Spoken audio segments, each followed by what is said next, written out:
Bonjour, les premières spécialités physiques, voilà, j'ai le masque, comme ça vous n'êtes pas dépaysé par rapport au cours. Non, je blague, c'est vraiment une saloperie. J'enlève ça, au secours. Mais bon, là, c'est vrai que ça fait peur après. Bon, alors sinon, voilà, donc je voulais, c'est la première vidéo de ce magnifique confinement. Et oui, nous ne sommes pas en mars 2020, mais bien en mars 2021. Enfin, on est même en avril, on est le 5 avril. Et nous revoilà à discuter. Nous revoilà à faire des vidéos pour contribuer à la continuité pédagogique. Formidable. Bon, alors, je voudrais revenir sur les différents TP que nous avons fait ensemble, en tout cas celui dont je vais vous parler aujourd'hui, c'est-à-dire les fonctions organiques sur les molécules organiques. Celui-là, on avait commencé ensemble et vous l'avez terminé avec Monsieur Benouna parce que pour des raisons médicales, j'étais pas là un certain mardi où j'étais absent. Et donc vous avez fait le TP avec Monsieur Benouna et on n'est pas revenu dessus. Et voilà, là, maintenant je voudrais qu'on revienne dessus. Donc ça c'est la page numéro 1. Je ne sais pas si tout le monde voit. Voilà. Vous pouvez mettre sur pause comme d'habitude si vous n'arrivez pas à retrouver. Il y a 6 pages en tout et la première page du compte rendu du TP, la voilà. Hein, c'est la caractérisation des fonctions organiques, c'est-à-dire la caractérisation des groupes fonctionnels, les différents groupes fonctionnels que vous devez connaître en première spécialité. Alors, il y a les alcools, c'est-à-dire le groupe hydroxyle, le groupe OH. Il y a les aldéhydes, le groupe C double liaison OH. Le groupe acide carboxylique, C double liaison O et OH. Je vous remontrerai ça tout à l'heure quand on en rediscutera. Et normalement, je vous ai déjà donné une feuille dessus. Je vérifierai, mais bon, je crois. Alors moi, je voudrais revenir sur la feuille qui était à remplir, que vous avez remplie avec Monsieur Benouna, mais je voudrais qu'on revienne et puis que je vous donne la correction, parce que je ne crois pas que vous l'ayez fait avec Monsieur Benouna, vous l'avez fait au fur et à mesure, mais je ne suis pas sûr que vous soyez revenu dessus. La première feuille. Dans la première feuille, il y a ce tableau en bas, qui est le résumé des caractéristiques, des groupes caractéristiques que vous devez connaître. Donc il y en a 4, je viens de vous en parler. Donc alcool, aldéhyde, cétone, acide carboxylique. Donc vous devez être capable de les reconnaître dans une molécule. C'est ça qu'on vous demande cette année. Ces groupes caractéristiques, pour pouvoir les reconnaître et pour pouvoir caractériser une molécule qui a ce groupe caractéristique, on fait des tests chimiques que vous avez fait pendant ce TP. Alors, je prends cette feuille-là. Hein, c'est la feuille 3 sur 6 du chapitre des groupes caractéristiques. Donc, je prends déjà le tableau qui est en bas. Donc, on vous demande d'écrire la formule semi-développée. Je vous rappelle que la formule semi-développée, c'est la formule où on ne représente pas les liaisons covalentes qui concernent les hydrogènes. Et donc, on vous demande la formule semi-développée pour le cyclohexane, l'éthanol, le propane 1-ol et le propane 2-ol. Donc, voilà la correction. Vous pouvez mettre sur pause, bien sûr, le temps de recopier ou en tout cas de vérifier que vous avez fait la bonne formule. Sinon, il faut la corriger. Voilà pour les 4 premières. La suite, il y a l'acide éthanoïque, l'éthanol et la propanone. L'éthanol y est en double, c'est une erreur de frappe. Hein, voilà, donc je ne l'ai pas refait, l'éthanol. Voilà la correction. Vous mettez sur pause et vous prenez le temps de vérifier que vous avez correctement rempli les cases. Ensuite, après ce tableau, on vous demande parmi les alcools présents dans ce tableau, ci-dessus, lesquels sont primaires et secondaires. Alors, c'est quoi la différence entre primaire et secondaire? Ce n'est pas au programme, mais on vous le dit quand même. Donc, un alcool primaire est lié à un carbone qui lui-même est lié à un seul atome de carbone. Donc, le carbone fonctionnel, celui qui porte le groupe hydroxyle, il est lié à un seul autre carbone. Alors l'exemple c'est l'éthanol, qui est il est là. On voit que l'éthanol, il est bien, il a un groupe fonctionnel ici, c'est le groupe OH. Ce groupe OH est lié à un carbone qui lui-même est lié à un seul atome de carbone. C'est donc un alcool primaire. Le carbone fonctionnel, c'est CH2, puisqu'il est lié qu'à un seul carbone et qu'il lui reste deux liaisons, donc ça nous fait CH2. Ça, c'est caractéristique. Quand le groupe OH est collé sur un carbone lié à deux autres hydrogènes, sur un CH2, c'est bien un alcool primaire. L'alcool secondaire, lui, l'alcool secondaire, ça veut dire que le groupe hydroxyle OH, il est sur un carbone qui est lié à deux autres atomes de carbone. Donc ici, c'était le propane de Hall. Je vous le montre, il est ici. Le propane de Hall, on voit que le carbone fonctionnel, celui qui porte la fonction OH, c'est lui qui porte le groupe hydroxyle, il est lié à deux autres carbones. C'est donc un groupe CH. Ah oui, puisqu'il est lié à deux groupes, à deux carbones, il ne lui reste plus qu'une seule liaison, H. Donc ça fait CH. Et pour ce qui est du tertiaire, on n'a pas d'exemple dans ce tableau. Le tertiaire, le groupe fonctionnel est lui lié à trois carbones. Voilà. Ensuite, qu'est-ce qu'on me demande? Donc oui, les primaires ici, donc c'est l'éthanol et le propane 1-ol. Voilà deux alcools primaires dans ce tableau. Ensuite, les secondaires, il y en a un, je vous l'ai montré, c'est le propane 2-ol. Alors, quels sont les risques rencontrés et quelles sont les protections nécessaires? Alors, les risques rencontrés, quand on manipule des alcools, mais enfin ça, c'est pas la peine de faire des études de chimie bien poussées pour savoir que l'alcool, c'est inflammable. Tous les alcools sont inflammables. Alors, l'alcool, celui qui est consommé par une grosse partie de la population française quand même, l'alcool éthylique, qui est dans les boissons alcooliques, dans les boissons alcoolisées, eh bien, cet alcool, tout le monde sait que c'est inflammable. Une boisson très fortement alcoolisée, ça peut propager le feu. C'est pour ça que les incendies sont si violents en France. Non, c'est une blague. Bon, alors donc, l'alcool est inflammable, donc les protections, bien sûr, il ne faut pas qu'il y ait de feu en même temps, ni de source de chaleur. Pour ce qui est des acides, puisqu'il y a un acide, l'acide éthanoïque, dans la deuxième partie du tableau, l'acide éthanoïque, c'est un acide, comme tous les acides, il est corrosif. Alors l'acide éthanoïque, il est plus ou moins concentré, donc il sera plus ou moins nocif, corrosif. L'acide éthanoïque, c'est le vinaigre. Alors le vinaigre qu'on utilise pour faire la vinaigrette, qu'on utilise en cuisine, en général, n'est pas très concentré. Il pique il pique un peu. On le sent sur la langue dans la vinaigrette. Cet acide éthanoïque, l'acide acétique, c'est son autre nom, c'est le nom commercial. Et cet acide pique. Donc les précautions à prendre quand on manipule ces produits, c'est de mettre des gants, tout simplement. Alors, on peut aussi faire attention à la propanone. La propanone, c'est le dernier, ici la propanone. C'est un exemple de cétone. Propanone, c'est son vrai nom chimique. Propane-on, propane 3 carbones, et la terminaison on pour dire que c'est une cétone. Son nom commercial, et je pense que tout le monde le connaît, c'est l'acétone. On appelle ça aussi le dissolvant, c'est ce qui sert à enlever le rouge à ongles. Voilà. Bon, lui, il faut faire attention plutôt pour les yeux, donc il vaut mieux mettre des lunettes. Et puis au niveau odeur, c'est pas terrible, donc il faut faire attention quand on est asthmatique, et il vaut mieux travailler avec ça sous hotte. Voilà. L'éthanol, lui, c'est un aldéhyde, et comme tous les aldéhydes, il sent très très fort. Il sent très fort, il peut être à forte dose, ne vous inquiétez pas, il peut être cancérigène. Donc, bien évidemment, c'est sous hotte, et c'est pour ça que pendant le TP, ces produits étaient sous la hotte, et que vous êtes venu les prélever sous la hotte dans les tubes à essai. Voilà. Donc, les précautions à prendre, je répète, c'est gants, lunettes et prélèvement sous hotte. Alors on passe maintenant au grand 2, mettre en évidence et distinguer des alcools. C'est le grand 2, mettre en évidence et distinguer des alcools. Là, c'est les expériences proprement dites, celle que vous avez faite avec Monsieur Benouna.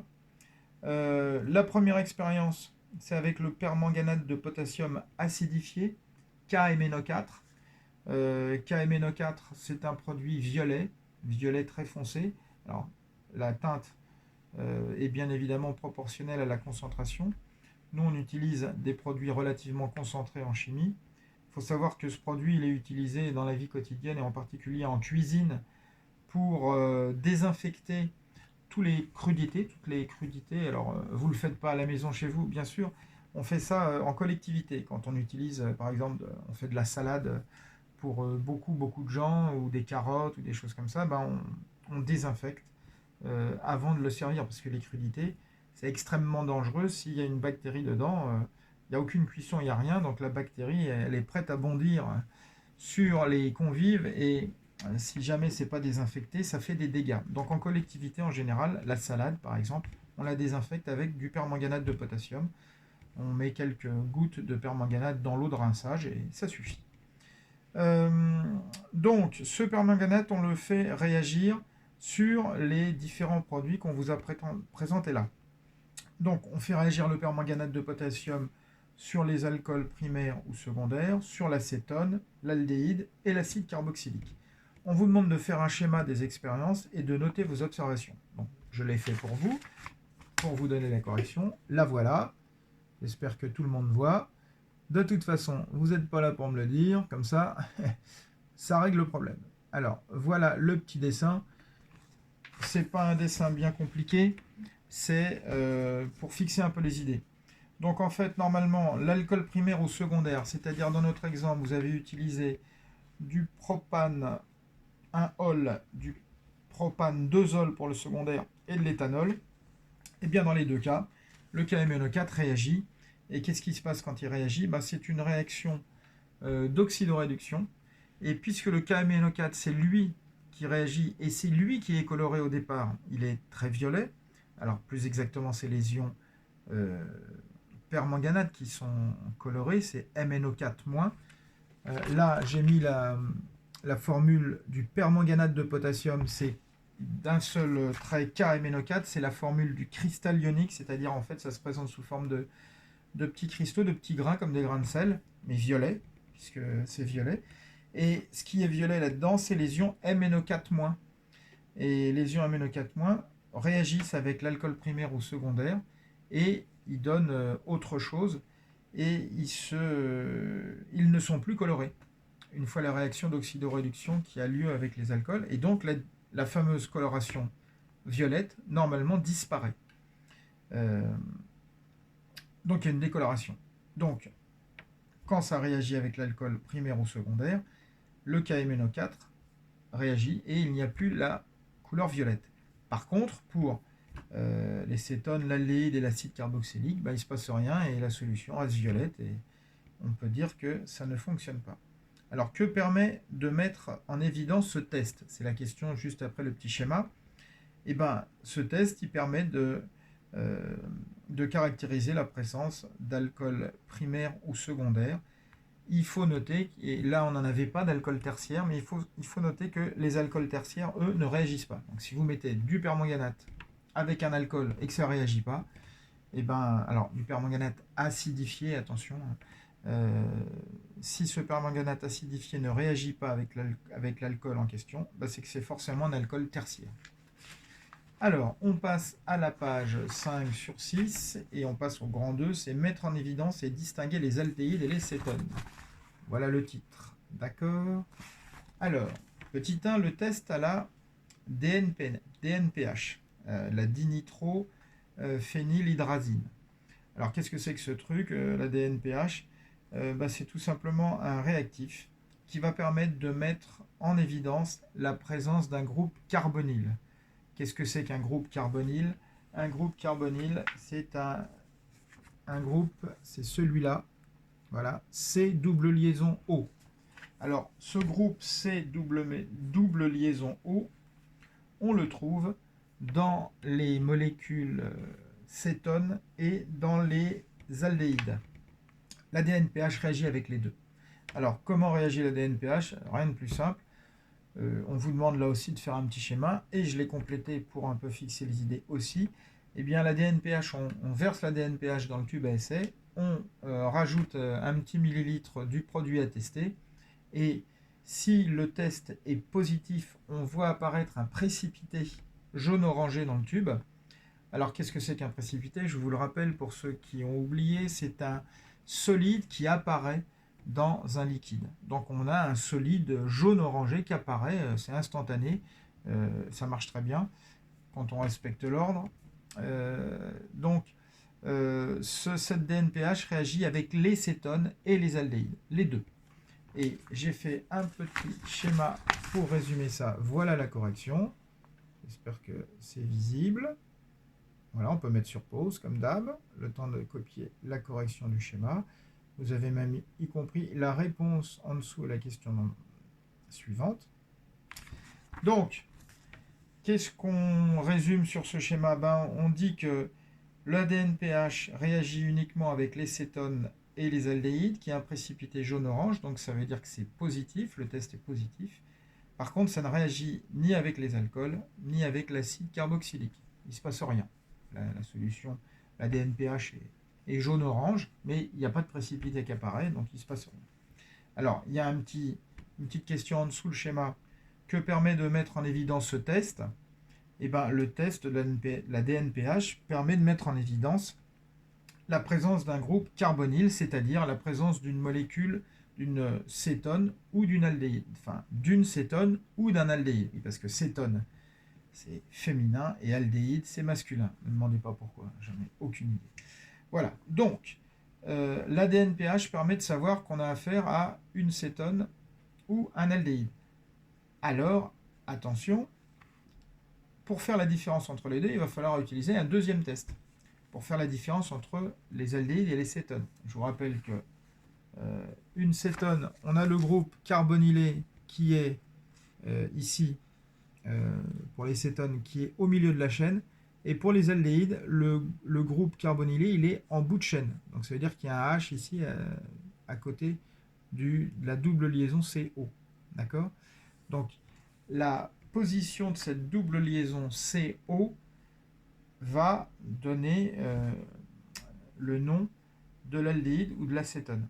Mais attention, alors ça, on ne va pas l'expliquer spécialement parce qu'on ne va pas rentrer dans les détails, mais le deuxième test qui permet de faire la différence entre aldéhyde et cétone, il fait la différence entre aldéhyde et cétone tout simplement à cause du pouvoir réducteur des aldéhydes, chose que les cétones n'ont pas. Ils ne sont pas réducteurs. Donc, c'est là-dessus que ça va jouer. Mais bon, ce qu'il faut savoir, c'est que les tests qu'on fait derrière la DNPH pour faire la différence entre aldéhyde ou cétone, c'est des tests qui marchent sur l'oxydoréduction aussi. Alors, on a deux tests. On choisit, on fait l'un ou l'autre. C'est le test de Tollens, c'est le petit 2, ou le test à la liqueur de Fehling, c'est le petit 3. Bon, on va d'abord faire le test numéro 2, c'est le petit 2, le test avec le réactif de Tollens. Alors le réactif de Tollens, on vous dit que c'est le miroir d'argent parce que quand ce test est positif, on se retrouve avec un miroir parfait à l'intérieur du tube à essai. C'est-à-dire que le tube à essai, ça se transforme en miroir parfait. Il y a un dépôt d'argent à l'intérieur sur le tube à essai. J'espère que ça a bien marché avec M. Bellina. Je crois qu'il m'a dit que ça avait bien fonctionné. Donc ce test, on ajoute le réactif de Tollens. Le réactif de Tollens contient des ions argent, Ag+, et pendant la réaction, ces ions argent Ag+, vont se transformer en métal argent et qui va se déposer sur le verre du tube à essai. Et on obtient un magnifique miroir d'argent. Alors pour faire cette réaction, il faut chauffer. D'ailleurs, et ça sera vous verrez sur le schéma que je vais vous présenter dans quelques secondes, que pour symboliser le chauffage en chimie, on fait un delta majuscule. Vous savez, le triangle avec un bord un peu plus large, avec un côté un peu plus large, le delta majuscule. Je vous montre le petit dessin qu'on attend de vous, et vous avez aussi la correction de la question qui vient juste après, qui est indiquée. Vous pouvez mettre sur pause comme d'habitude. Voilà, donc le réactif de Tollens, on met le réactif de Tollens dans le tube à essai, on rajoute le produit à tester, donc soit une aldéhyde, soit un aldéhyde, pardon, soit une cétone. Dans le cas de l'aldéhyde, on obtient un miroir d'argent. Et dans le cas d'une cétone, il n'y a rien, il n'y a pas de réaction. Donc, quand on fait les deux tests, l'un derrière l'autre, d'abord la DNPH, puis le réactif de Tollens, on peut savoir si on a affaire soit à l'acétone, soit à un aldéhyde. D'accord? Donc, une cétone sera positif à la DNPH et négatif au Tollens, et un aldéhyde sera positif à la DNPH et positif à Tollens. Voilà, c'est comme ça qu'on fait la différence. Alors on nous demande que permet de mettre en évidence ce test. Ce que j'ai noté, après la DNPH, on peut conclure si on a affaire à une cétone et un aldéhyde. Quand Tollens est positif, alors que avant la DNPH était positive aussi, on a affaire à un aldéhyde. Dans le cas contraire, quand Tollens est négatif alors que la DNPH est positive, on a affaire à une cétone. Alors, le deuxième test, le petit 3, le test à la liqueur de Fehling. La liqueur de Fehling, on vous l'a peut-être déjà présenté au collège, ou en seconde, je ne me rappelle plus. Toujours est-il que cette liqueur de Fehling, ça a exactement les mêmes propriétés que le réactif de Tollens. Ça caractérise le caractère réducteur d'une fonction. Donc on ne va pas rentrer dans les détails. Ça réagit exactement de la même manière que le réactif de Tollens. Il y a un test positif avec l'aldéhyde et négatif avec l'acétone. Alors c'est quoi le test positif? Ça consiste tout simplement à l'apparition d'un précipité rouge brique. Si vous voulez voir ce précipité normalement, j'espère que vous l'avez vu correctement parce que ça marche bien aussi, il faut chauffer exactement comme dans le réactif de Tollens, il faut chauffer un petit peu. D'ailleurs, j'ai complètement oublié de le dire tout à l'heure, mais c'est un chauffage modéré. On dit au bain-marie, tout simplement de l'eau chaude dans laquelle on trempe le tube à essai. C'est une méthode qu'on utilise très souvent en cuisine pour chauffer doucement. Classiquement, par exemple, quand vous préparez un gâteau au chocolat, vous faites fondre le chocolat dans un bain-marie. Parce que si vous le faites fondre trop fort, le chocolat, il ne va pas apprécier la blague, il sera moins bon. Bon, enfin, toujours est-il qu'on utilise cette méthode du bain-marie pour le test de Tollens et de la liqueur de Fehling. Et on obtient, avec la liqueur de Fehling, quand c'est positif, c'est-à-dire avec l'aldéhyde, un précipité rouge brique. Vous avez une photo qui est très bien à la page 110 de votre livre, la page 110. C'est cette page-là, hop, voilà, la page 110 du livre. D'accord? Je suis en train de déchirer mon bouquin, moi, super, bravo. Bon, alors, passons à la suite. Alors oui, pardon, que permet de mettre en évidence ce test? Ce test, il faut marquer qu'il est équivalent au réactif de Tollens et qui permet de faire la différence entre aldéhyde et cétone après le test de la DNPH. Hein, d'accord? Donc, pareil, hein, c'est le même principe que la DNPH, c'est-à-dire que le Tollens, DNPH positive et liqueur de Fehling positive, c'est donc un aldéhyde, et DNPH positive et cétone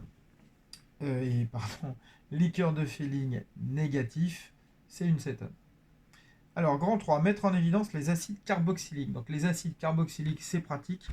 Leur principale propriété, c'est dans le nom, c'est des acides. D'accord?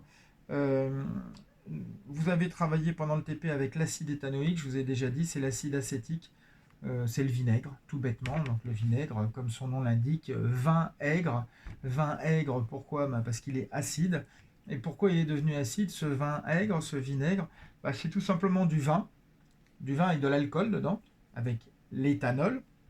Cet éthanol réagit avec quoi? Avec le dioxygène de l'air. Quand vous laissez du vin sans le boucher, d'où l'importance du bouchon dans les bouteilles de vin, si vous enlevez le bouchon et que vous laissez réagir ça à l'air naturellement, vous revenez quelques jours ou quelques semaines après, le vin il va piquer sur la langue, chose qu'il ne faisait pas avant normalement. Le vin, quand il est concentré, il brûle le gosier parce que c'est un toxique, hein, l'alcool éthylique, il n'a strictement rien à faire dans votre organisme. Mais le vinaigre, qu'est-ce qu'il fait? Lui, il ne pique pas ici, il pique sur la langue directement, il est acide. Et cette acidité, ça vient du fait que l'alcool a réagi avec le dioxygène de l'air et s'est transformé en acide carboxylique correspondant, c'est-à-dire l'acide acétique, qu'on appelle aussi l'acide éthanoïque. D'accord? Donc vous avez fait la réaction avec le BBT, le bleu de bromothymol. Le BBT bleu de bromothymol, comme son nom l'indique, c'est un réactif qui est bleu. Quand on le met dans une solution, on appelle ça un indicateur coloré. Donc il est bleu quand le milieu est neutre. Par contre, quand le milieu est acide, il devient jaune. Acide, je vous rappelle, c'est pH inférieur à 7. Par contre, quand le milieu est basique, il est bleu, il reste bleu. Donc en général, quand on l'a, il est déjà bleu, il est déjà en milieu basique.